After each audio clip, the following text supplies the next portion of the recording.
Welcome and thanks, everyone. We'll go ahead and get this started to be respectful of everyone's time, and we'll continue to let people in as they join us. But appreciate you carving out part of your day, part of your week to join our Lunch and Lead series. My name is Jason Williams, Managing Director at the Society of Innovators here at Purdue Northwest. And if you're not familiar with our group, the Society really is a sister organization to the Leadership Institute. So going forward, these Lunch and Lead sessions really are collaborative efforts between our two groups.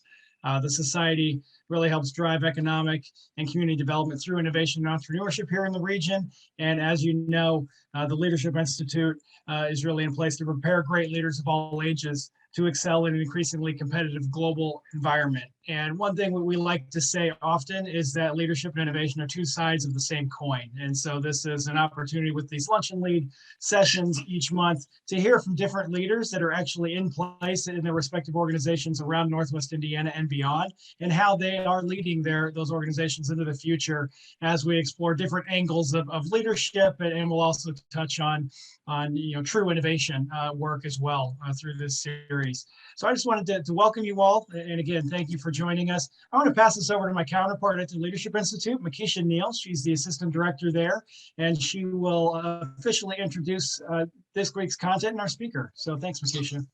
Oh, no problem. Thank you, Jason. And thank everyone for joining us today.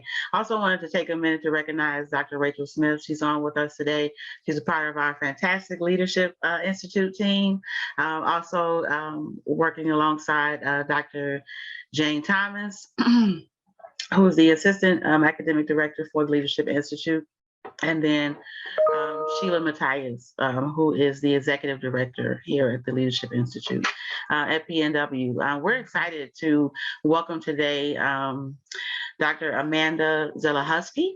She is brand new to PNW. She started here with us in August of this year.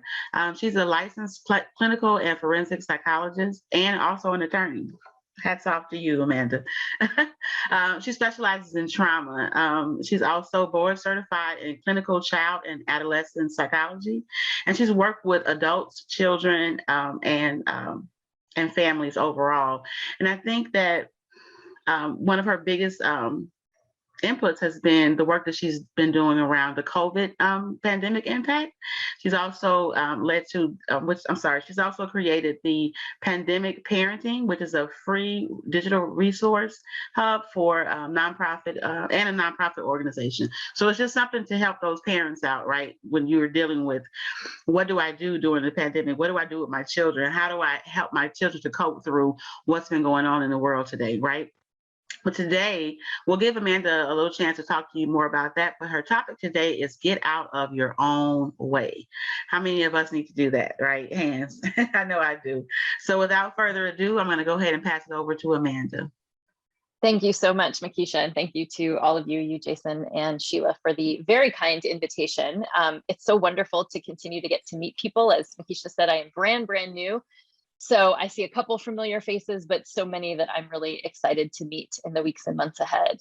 So give me a second just to pull up some slides, because I am still a professor at my core, and God forbid we ever give a presentation without PowerPoint. So when Makisha originally reached out, one of the things she asked was to just sort of talk a bit about my own, leadership journey, things that I've learned, those sort of lessons. And so I'm going to tell you some stories and lessons, and hopefully a little bit about my background and some of the things I'm really excited to get started here at PNW, and why it is that I ended up here. So I like to talk with students a lot about the mistakes that we make, the failures that we have, right? We don't spend enough, in my view, time talking about that and normalizing that. And so I figured a best way maybe to tell you a little bit about my journey in various types of leadership is to tell you the things I've done wrong. So that's really what I want to focus on. So these are the top 10 ways I've screwed up, and I'm going to talk through each of those and just kind of give you some examples. So, and then hopefully by the end, bring it back around to talk about, from these 10 experiences, the ways I've learned to get out of my own way. And I'm also going to kind of pepper in some challenges and questions for you as you think about your own journeys, no matter what it is that you do in your professional and personal lives. So let's start a little bit with this notion of too much or. So I am a psychologist, as Makisha said, and spend a lot of time thinking about children's early experiences. So in some of our earliest developmental processes, right, we begin to understand the world through categorization, right? Labels and categories. So you're a girl or a boy, for example, one of our earliest understandings. Maybe you are a kid or a grown-up. There was a TEDx talk I was privileged to give a few years ago at Valparaiso University, which is where I'm coming from. And in that conversation, I wrestled a lot with this concept, right? And I tried to unpack it a bit further, talking about the ways that we categorize people as good or bad. I am a forensic psychologist. I spend a lot of time thinking about correctional settings, right? So how do we classify people as victim or perpetrator? What makes somebody a good or bad person? And an early part of my personal and professional development, which is going to speak to some of what Makisha was talking about, right, around my background, is this refusal to accept social constructions in the way that I eventually charted my own path. I was an undergrad psychology major. I loved the beautiful complexity of human thinking and feeling and behavior, but I also loved the nuance and imperfection of the law. And so I really struggled. I didn't want to choose between being either a psychologist or a lawyer. I wanted to do both, as crazy as that might have sounded to people.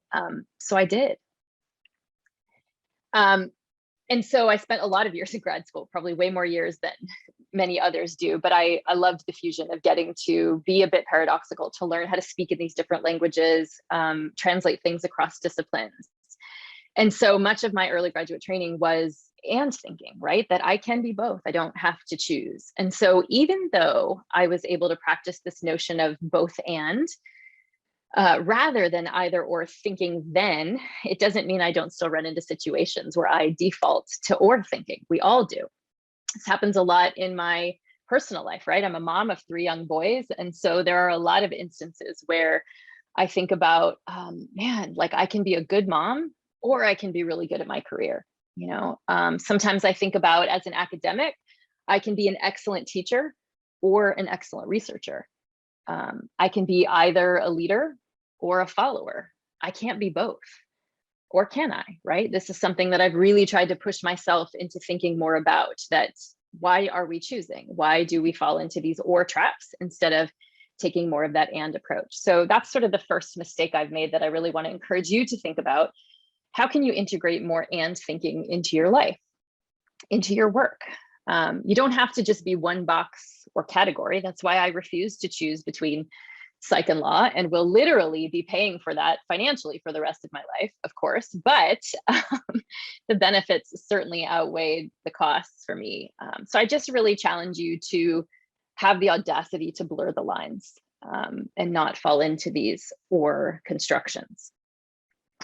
So the second mistake comes up, right, is this idea of believing I'm an imposter. This is something I also spend a lot of time talking with students about. I imagine most of you have heard about maybe imposter phenomenon or imposter syndrome. This is a 2013 article in one of the graduate psychology publications where they really talked about questions that I imagine most of us have struggled with at some point in our careers, right? Pretty soon they're going to figure out that I'm a fraud. I wonder why these people think I know stuff about stuff. Why in the world would Jason, Makisha, and Sheila ask me to come talk about leadership? What right do I have to be here talking to you about any of this today? So it's this notion of imposter syndrome, okay? And it's a major thing that gets in a lot of our way. So it was a concept first described by Suzanne Imes and Pauline Rose Clance in the 1970s. They did a lot of research on this. And they were very intentional, actually, I should note, about calling it imposter phenomenon and not a syndrome, because it's not an official diagnosis. But it is, as their research and the research of lots of others has found, a very real form of self-doubt, okay? It can often be accompanied by anxiety or depression. It typically occurs in high achievers, so people that believe that their accomplishments are more likely due to luck than to ability. We have this fear that others will eventually expose us as a fraud. So it's not an official diagnosis, like I said, but it's just one of these phenomena we have to pay attention to. It's more common typically in women and people from ethnic minority backgrounds, and it can actually go hand in hand with perfectionism, right? Which can then lead to some other areas we get in our own way, like procrastination or over preparation. I also want to note that imposter phenomenon is also related to this idea of stereotype threat, if that's a phenomenon you've heard of, that comes up for people of color. So it's this risk of confirming negative stereotypes about our race, ethnicity, or gender. The challenge with things like imposter phenomenon and stereotype threat are that it causes us to have this high cognitive load, right? We're constantly trying to manage these imposter feelings or stereotype threat or both. And that means then we have reduced focus, we are performing at lower levels of achievement, and we have increased levels of stress. So you're managing so much cognitively at a time when lots is being demanded of you. It's also more common among people embarking on a new endeavor. So grad students are particularly susceptible to this, as are undergraduate students, first generation students, right? They're managing a lot. Sometimes we're asked to function in a capacity that we don't really feel ready to handle. We're afraid to be found out, for people to discover that we may not actually have what it takes. Another thing that comes up in the research on this area is that the more you achieve, actually the worse it can get. So now you actually have these credentials, right? And people think you know stuff, or they expect you to know stuff. So as they talk about the higher the pedestal, you know, the farther it is to fall. And I just think these are some great cartoons that I often use as a reminder, right? To, you know, take stock of what's really happening here. And I'll talk about some strategies that I've used. One of the things that I've remembered is I actually have had this quote pinned up on a bulletin board in my office for nearly a decade, you know, that it is just this reminder that, you know, true imposters don't have these feelings, right? So let that just sit for a bit. People who are actually imposters don't worry about being imposters. So it's important that I think we talk about these concepts in our professional context, especially with our students, to people that we mentor and supervise, especially when they are from marginalized groups. And one of the best strategies for combating imposter syndrome is reminding yourself to separate feelings from facts. And it's back to that and thinking, right? I can be afraid of this and worried that I am not full of the knowledge they think I am, or that I might be found out. And I can own my success and know that I am qualified, and my past performance suggests that I will be successful at this. Okay, those things can coexist. So one of the best, also I'm a big person on quotes, as you can kind of tell, but I heard a professor named Jeff Nelson, who is a brilliant professor of horn at IU Jacobs School of Music, and he's the founder of Fearless Performance. I have nothing to do with the music performance world. I went because my very dear friend, who was also a horn professor at the time, that was her mentor. And I said, all right, let's go hear what this Fearless Performance stuff is. And at the time I was working on a really intense federal grant application, and I was in the process of sabotaging it, right? Because what right do I have to apply for this? I have no chance of getting it. And I remember, I will never forget him standing on the edge of that stage, and it felt like he was looking right at me and said, "You are far too smart to be the only thing getting in your way." And it's something that has stayed with me, that I have repeated to countless students, you know, just as this reminder of why are we sabotaging ourselves, right? And so speaking of sabotage, that's my next screw up, self-sabotage. Okay, so why do we do this? Sometimes we feel like we don't deserve to be successful, okay, for some of the reasons we've already talked about. Sometimes it's a need to have control. So I know that if I do something like maybe with that grant application, I wait till the last minute on purpose, or I, you know, don't do some parts in the way that I know the instructions tell me I have to, so that it's going to get flagged and not reviewed. I'm doing that so that I can point to being able to say, well, it's because it's because I didn't follow the directions right, or it's because I didn't have enough time to work on it, instead of, well, I didn't get that grant because I wasn't chosen, right? Or maybe my project wasn't good enough. So we want to have control. It's like choosing to break up with somebody before they break up with you, right? It's that need for control. And one of the ways that I learned a lot about sabotage that actually steered me into this field of trauma that Makisha mentioned I focus on. This is a book that quite truly changed my life. It's called The Boy Who Was Raised as a Dog. It's by Dr. Bruce Perry and Maya Salovitz. This is the second edition. He's written a number of books. I truly hope to bring Dr. Perry here to campus someday because of his amazing work. But he talks about it in the context of this notion of we tend to prefer the certainty of misery to the misery of uncertainty. Right? It connected the dots for me in terms of what I was seeing in my forensic work, in the correctional facilities I was working in, and and caused this, growing passion I started to have for understanding and working with trauma. Because if you think you sabotage in different ways that are hard for you to wrap your head around, imagine for somebody who, say, stays in a domestically violent relationship or continues to go down the path of addiction. And then we on the outside can't understand, things like, why don't you just leave? Well, because the unfamiliar is terrifying to us for a lot of reasons. And so this is a part of why we are often sabotaging our own progress and success. So think about, what are the ways that you tend to self-sabotage? It's probably not as dramatic as this cartoon suggests that you go full throttle and just completely try to self-destruct. It's usually more subtle. So some of the ways we might do this, right? You stop taking care of yourself physically, mentally, maybe financially or spiritually. You procrastinate. I'm hugely guilty of that. I heard somebody say a number of years ago that her grandmother used to tell her, if you wait until the last minute, it only lasts a minute. And I was like, this is my life's motto. Where has that rationale been my whole life? It should be on a bumper sticker on my car. But it's actually a way that we, as much as I like to say, oh, I managed to get by, like nobody does well with procrastination, right? There is added stress. Even if you get by, it doesn't mean that it's not costing you in other ways as far as your well-being. Other ways we might self-sabotage: dwelling on our mistakes, refusing to seek help, not setting boundaries, not communicating your expectations. Sometimes we do things to suppress our emotions or numb our experiences, like watching TV, drinking, maybe even more serious coping mechanisms.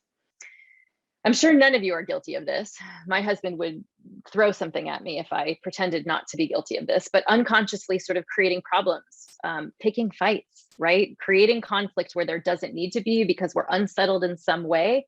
And so again, it's controlling and being able to point to, well, no, this is the reason I'm not succeeding because I've essentially created this conflict. Comparing ourselves to others. And then one of my favorites that I am most guilty of is this notion of prioritizing the low-hanging fruit, right? Whatever is easier or more comfortable to do, like what's that silly thing on your to-do list that nobody cares if you get done right now, but it's easy to do because I can check it off. I mean, I am guilty on my to-do list sometimes of even writing like, wake up, brush teeth, take a shower. I just need stuff to check off. And so because we want to stay in our comfort zones, it actually, we get in our own way of trying to tackle the really difficult or maybe more abstract or uncomfortable things. Okay, so sabotage is another.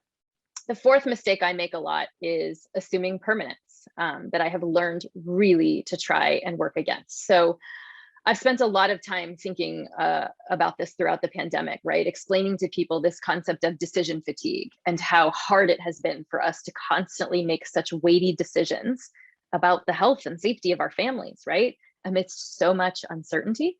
This is our first pandemic. I mean, none of us have ever been through this before. So the challenge with a lot of that decision making, though, is that we assign more weight and permanence to these decisions than is often warranted. Very few decisions in life are permanent. I'm going to say that again. Very few decisions in life are permanent, even though so many of them feel that way. And one of the game changers for me was related to this. Whoops, sorry. There we go. Was a friend who talked to me through a decision I was making a couple years ago about leaving a job opportunity that I actually really enjoyed, but it was just getting to be too much. And I felt like if I walked away from this, it was erasing the years I had put into it previously. And, she said, hey, it works until it doesn't. It was a great few years you did it. It's not the right thing anymore. It worked and now it doesn't. So that's okay.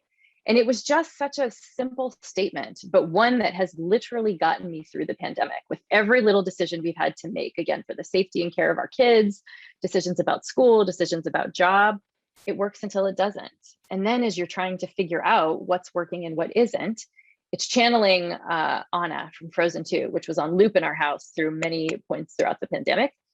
She sings a song about doing the next right thing. And so this to me is related to how we are having to make these decisions. It's not necessarily making these big global decisions, but figuring out like, what's the next right thing, and just do that. And then it works until it doesn't. And so trying to get away from assigning permanence to things that don't have to be permanent, even though we've constructed it that way.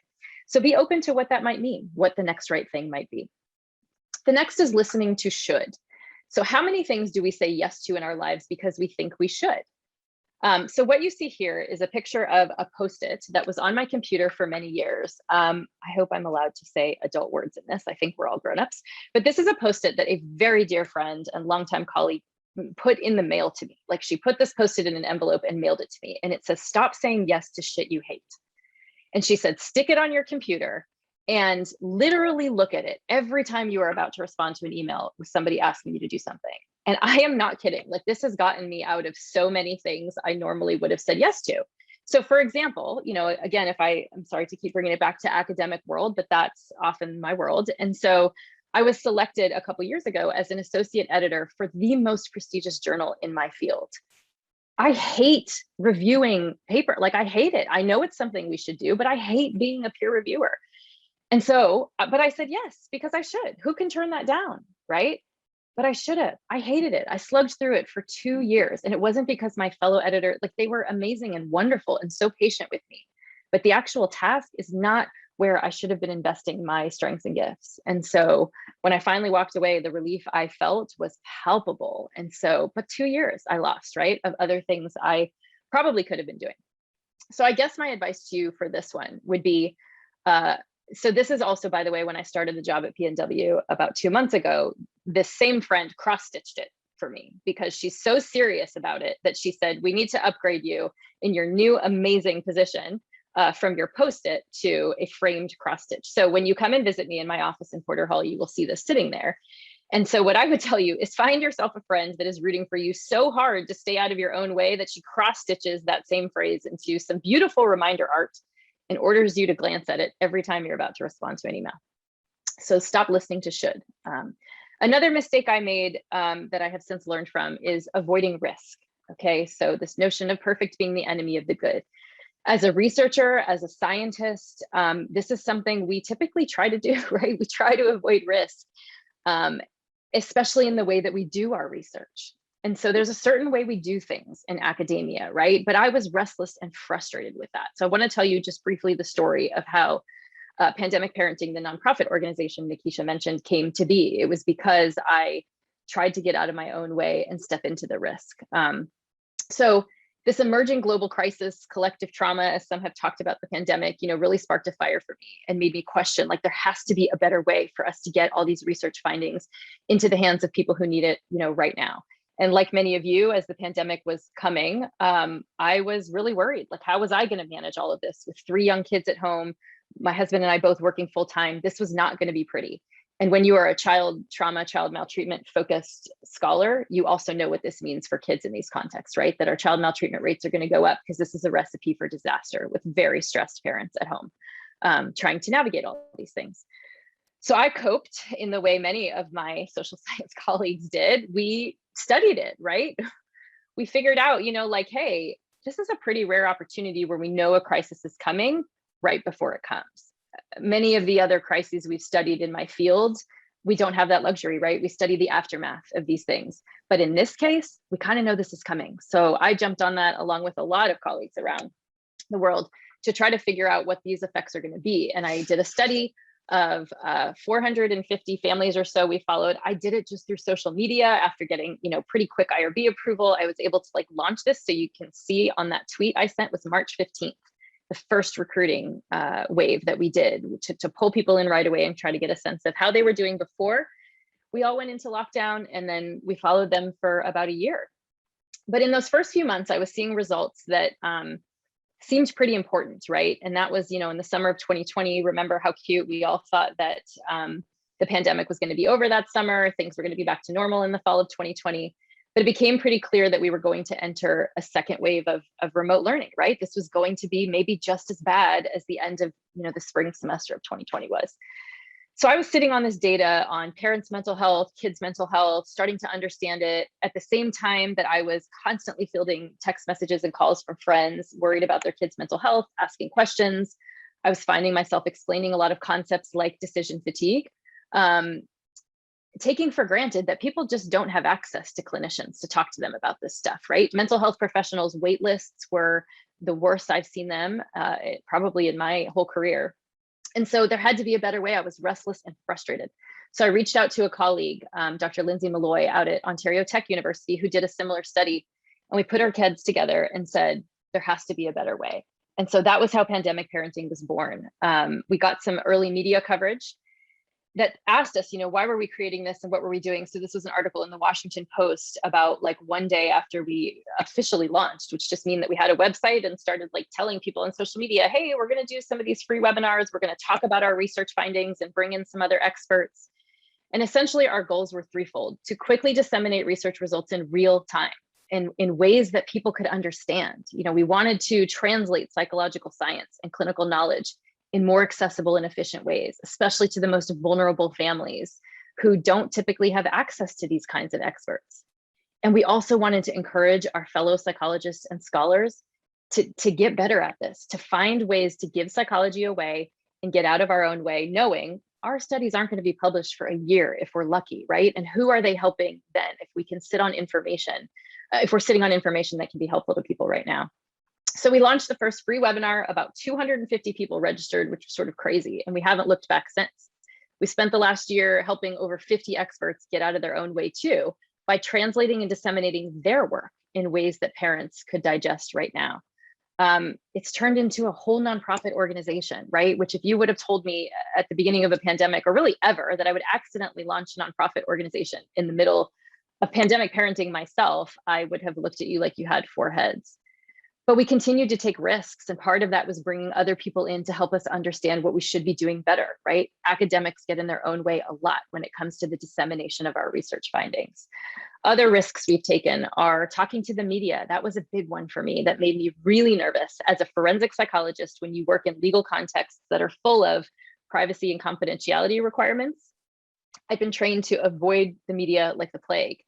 But when we started to see that we could make a difference to reduce stigma around mental health issues and get credible information out there to parents, it was worth the risk. And we learned to get better at it and to be careful about who we talk to and about what topics. We also experimented with different digital knowledge translation formats. We started a podcast. We did social media engagement. There's a whole YouTube channel with over 200 clips of these 1 to 2 minute bite-sized videos, because parents like us, they're Googling questions in the middle of the night and they don't have time to read that person's 300-page brilliant book. So how can we distill that into a bite-sized way that can help people right now? So it's been really rewarding, right, to take the risk. We've received several national awards for this work, including an award from the American Psychological Association for media contributions to the field of trauma psychology, something I never would have imagined. And our work has appeared in most major news and media outlets, not because Lindsay or I are amazing, but because what we did was different and timely. We were willing to step outside of our comfort zones. And I recently actually learned this term from Jason in his wonderful presentation at the Power Onward conference, where he talked about chaos-inducing recharting of how we do things, right? And I think that's really what Lindsay and I tried to do, was take the chaos and disrupt the way we traditionally do things. So we took this risk. We built this entire organization from the ground up in the midst of a pandemic. And by the way, it's also what gave me the courage to take the leap, to think that I could do the job that PNW is now asking me to do. So the risk was worth it. The seventh mistake is hiding failure. Okay, so this is a little quiz for you. We are in midterms week. I would be remiss not to give you some sort of exam. So I want you to just do a little matching game. A, B, and C, you see 3 situations there. One of these situations got me a job. One of these situations got me into law school. And one of these situations got me into my PhD program. So I'm going to give you a minute to match them up. Take a guess as to which was which. And no, I'm not giving you any more clues. Nice try.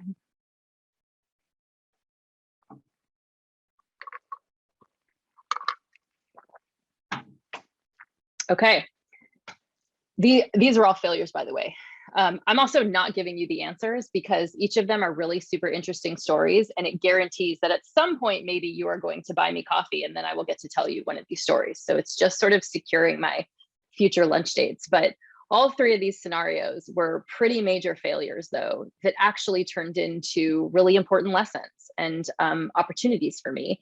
They are stories that I tell to students all the time because I think it's really important to normalize the things that we screw up. Right? So when they sit in my office and tell me, man, I really messed up that interview, I'm like, you have no idea. And then I get to tell them about the interview that I screwed up in the worst possible way. So we should actually Some have gone so far as to posit, that we should be aiming for failures and rejections, right? This means we're trying. You've heard that expression, you miss 100% of the shots you don't take. So there was some pretty provocative authors, like the one you see here, Kim Liao, who talked about like aiming for 100. Like, my goal is to get 100 rejections a year because it means I'm really trying. And so, like I said, I try to model this in different ways. I ask students often this question as a way to start out our experience and our journey together in a semester. Tell me about a time that you failed well. Tell us all about a time that you failed well, because failure is not the thing we're trying to avoid. And so to normalize and discuss it. And sometimes, in these examples, which I think can work great in professional context too, when we're worried about anonymity or somebody might not feel comfortable, I'll have them just write it on a piece of paper, fold it up, and then we dump them in a bucket, and then we pull some out and read someone else's. And the respect and honor they give to somebody else's vulnerability in those contexts is also really beautiful. But they get to hear that all of us struggle with these things. By the way, I also often will do that with imposter syndrome, right? A time that I felt like an imposter was, and then I have them give voice to their experiences. So I think it's really important that we bring our failures to light, especially for anybody we might be mentoring or supervising, and just sort of normalizing that as an experience. The eighth mistake I have made is minimizing the life part, right? So you hear a lot about the work-life balance, which I actually hate that word, because what does balance even look like? And, it's this unattainable thing, I think, for many of us. But when I am thinking about this now, it's how much I was sort of taught at different aspects of my professional training to actually minimize the life part of this equation, right? So hide, don't talk about your family a lot. Don't talk about wanting to have a family. Don't talk about wanting to, have your weekends just for yourself, or any of those number of things. But I think this is wrong, because then we spend a lot of time going back to the or thinking, right? This is an image that has stayed with me for many years in my own struggle to balance being the mom I want to be and being the professional I want to be, right? If we are trying to always minimize the life part, then we really are forced to kind of fall back into those or categories. So I try to bring my whole self, right? And be authentic in the interactions I have. I've brought my son to conferences. I know this doesn't work for everybody, but it's normalizing. That was right after he was born. He was too little for me to leave. So this was my little Jack's first professional conference, right? You can see my little Batman busting into one of my Zoom meetings, like one of my classes. Last semester. It's what it is, what can we do? And again, to sort of normalize that, especially through the pandemic, and helping students feel comfortable to be their whole selves. Like, they didn't ask necessarily to be attending school from their homes. Our colleagues in these meetings didn't ask to be trying to parent 100% of the time while working and showing up for their jobs. So as a leader, if I could model that, like, hey, these things happen to me too, it's okay, then I really think it creates space for others to feel that they can be their whole selves as well. And I really enjoy bringing my family to events. This was the really fun family sports day, just a couple of weeks ago at PNW. It was a great way to introduce my kids to some of my new colleagues. They got to play with some of the baseball players, which just, totally made their world. But again, as I'm introducing myself to students at that event, they're seeing, oh, wow, her kids are here, her family's here. Like, it's okay to have a life. And especially for, I think, our student body here at PNW, when we have a lot of students who are managing families and caregiving duties, that if I'm not modeling that as a leader, that it's okay to bring your whole self to work, in many ways, then I just think I'm doing a disservice. And it brings me to this idea of, you can't be what you can't see. So trying to remember that we all need to be the mentor, supervisor, leader that we wanted or maybe needed. Some of the most rewarding conversations I've had with students many years after I've had the privilege of teaching or mentoring them is that they tell me how much they remember seeing my kids at things, or integrating my family into class discussions or conversations, because it helps them feel safe to be vulnerable to come and tell me that they were pregnant and afraid to figure out how they were going to navigate school, that they could talk about those things, and that there were still paths for them, even if it might not be a quote unquote traditional one. So think about how we can continue to be for them things that might be important. All right, 2 more lessons. Not tagging out. This is definitely something I struggle with and continue to, right? Stubbornly trying to fly solo. Rather than, there's a couple ways I want to talk about tagging out. One is, the importance of surrounding yourself with a team of people that have different expertise and perspectives than you do. I mean, if I go back to the pandemic parenting stuff, I don't know anything about making a podcast or making social media graphics look beautiful or the right ways to do, like, so great. We pulled in this team of people who do, and it was mostly students and early career professionals who lost their jobs. So what an amazing opportunity for them also to be a part of this energy, and to recognize that I am not going to tell them, hey, I'm the expert and I know better. Like, no, that's why you're here. Tell me how to do it better, please.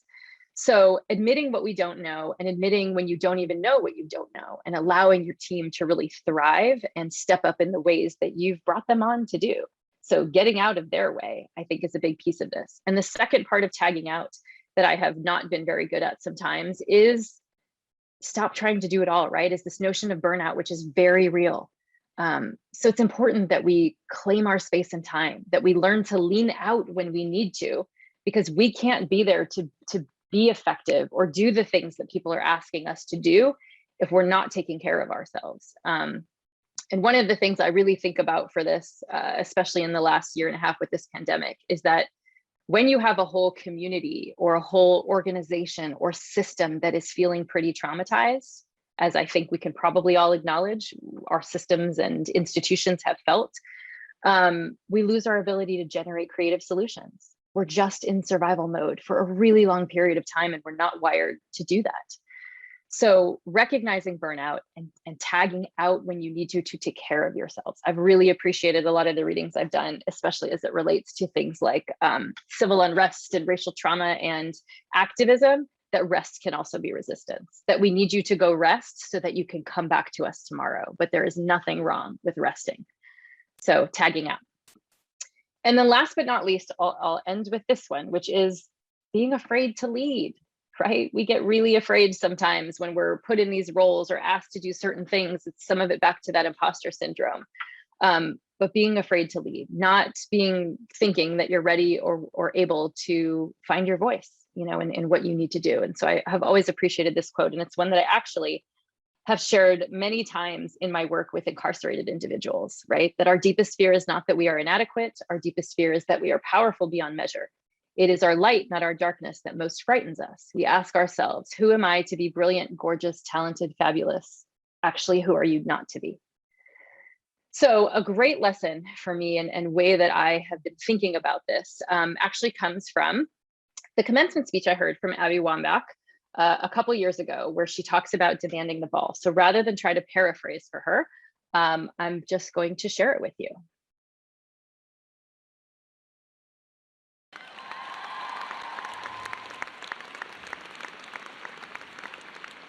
Fourth rule, demand the ball. When I was a teenager, I was lucky enough to play with one of my heroes, Michelle Akers. That's right. She needed a place to train since there was not yet a women's professional league. Michelle was tall like I am, built like I'd be built, and the most courageous soccer player I'd ever seen play. She personified every one of my dreams. We were playing a small-sided scrimmage, 5 against 5. We were 18 years old, and she was, well, Michelle Akers, chiseled, 30-pound, 30-year-old powerhouse. For the first 3 quarters of the game, she was taking it easy on us, coaching us, teaching us about spacing, timing, and the tactics of the game. But by the 4th quarter, she realized that because of all this coaching, her team was losing by 3 goals. In that moment, a light switched on inside of her. She ran back to the goalkeeper, stood 1 yard away from her, and screamed, "Give me the effing ball!" And the goalkeeper gave her the effing ball. And she took the ball and she dribbled through our entire effing team and she scored. Now, this game was winners keepers, so if you scored, you got the ball back. So as soon as Michelle scored, she ran back to her goalie, stood 1 yard away from her, and screamed, "Give me the ball!" The keeper did. And again, she dribbled through us and scored, and then she did it again. She took her team to victory. Michelle Akers knew what her team needed from her at every moment of the game. And don't forget, until the fourth quarter, leadership had required Michelle to help, support, and teach. But eventually, leadership called her to demand the ball. Wolfpack. At this moment in history, leadership is calling us to say, give me the effing ball.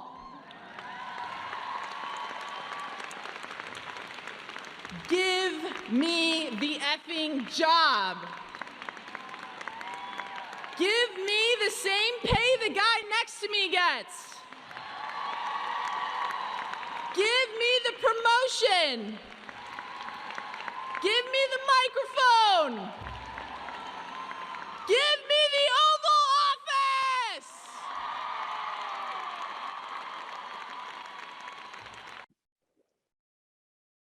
All right. So, demand the ball, as I said, is a lesson I have been trying to learn. And so just to sort of recap, here are all of the mistakes I've made. And these are the ways I've tried to get out of my own way. And not or. Separate feelings from facts. Get out of your own way. Things work until they don't. Stop saying yes to shit you hate. Take risks. Fail well and share it with others. Give fair playing time to the life part. Step aside when you need to. And demand the ball. So I was brought to PNW to essentially create a doctoral program in clinical psychology and an affiliated mental health clinic, of course, at a time when we have never more desperately needed to increase the workforce in mental health. And so the opportunities on these campuses and in this region to work together across so many sectors and partners, I know many of you come from lots of different organizations that I'm so excited to keep learning about. The opportunity to walk bravely into this crisis of mental health, to tackle head on the aftermath that we're facing after the last 2 years was the next risk for me. It's the next right thing for me. I'm very grateful to PNW for passing me the ball, and I'm going to do my best to keep getting out of my own way to get us to the goals that I know we can score together. So I want to thank you very much. My contact information is here. Please pop by, say hi. We will swap stories about failure and all of those fun things. And I'm really looking forward to meeting many of you. Well, Amanda, I'm just delighted that I got to spend the last couple minutes with you because I'm now going to listen to the whole recording. It sounds like a good job. I had a county commission meeting this morning, so I was unable to break away. Just my luck, it went long today. But I thank you so much for joining us. Makisha was going to lead us through some questions. I don't know if other people have questions. Are there any comments or questions people might have? Thanks, Sheila. Okay, well, we have your email address and we want to be respectful of everyone's time. So it's, if you have questions for Amanda or that you may want to ask her without everyone weighing in, feel free to reach out to her. And thank you so much. I see there's a lot of people on who are either former LNI participants or current Explorer and LNI participants. So I'm delighted to see that you're taking advantage of having so much talent in the house. These lunch and leads have been really fun. We started them during COVID because everyone was feeling pretty disconnected, but we were all having challenges, just a different kind of challenge. So some of the tips that I'm dying to hear the rest of it, but some of the tips that you shared are certainly not just COVID related. In fact, some of them I think I need to work on. I tend to not be able to say no to anything. So, so me too. That's a hard thing. And culturally, I think, you know, we're expected often to just to go along and say yes to things that we really don't want to do.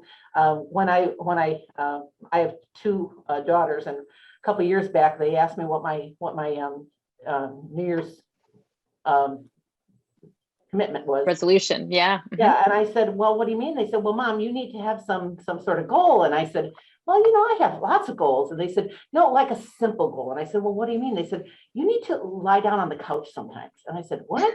They said, we've, you know, in 30 years, we've never seen you like lie down on the couch and like nap or read or whatever. You're always moving and doing things. I said, so sometimes it's the simple things to just remember that rest is good, rest is restorative. Yeah. You don't need to feel guilty when you might just need to take a little break and step back. So Thanks for that. I thank you. Yeah, I love that goal. If I had made that my goal, I have, 3 young boys, I would be pummeled by kids jumping on top of me on the couch. So maybe that will come for me in the future, that goal. Well, I had 3 young boys too, and it still hasn't come. I'm always moving around, but good goal to have.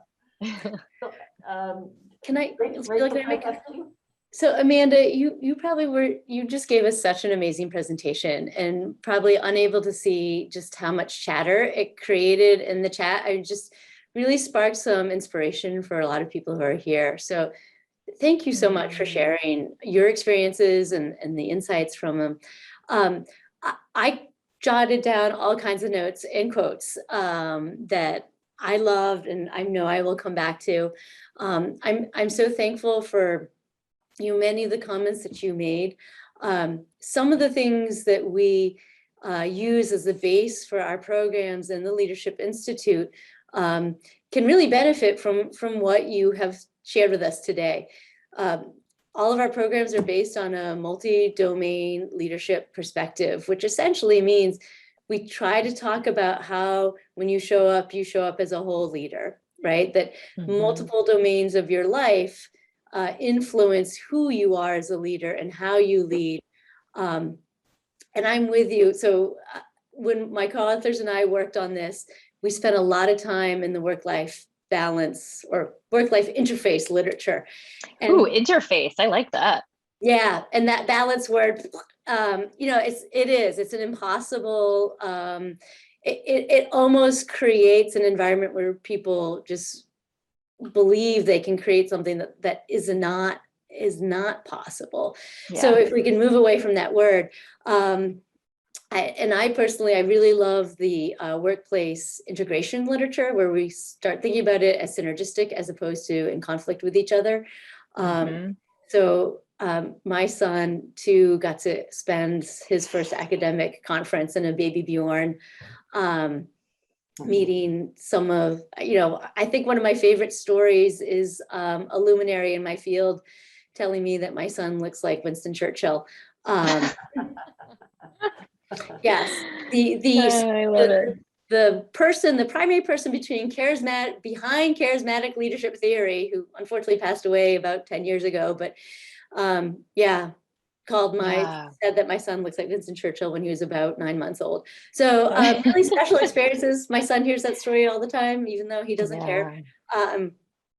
But I find that we try to reiterate this in our programs as well. Like, how do we capture experiences that we're having outside of our work domain to influence who we are as leaders at work? And how does our work domain influence how we lead at work?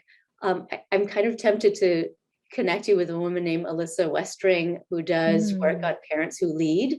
And has a great book out there and has been a speaker. Please, yes. Too. Great. And I will certainly do that. So, okay, I'm talking too much because I'm just so excited about the synergies here between what you've shared with us today.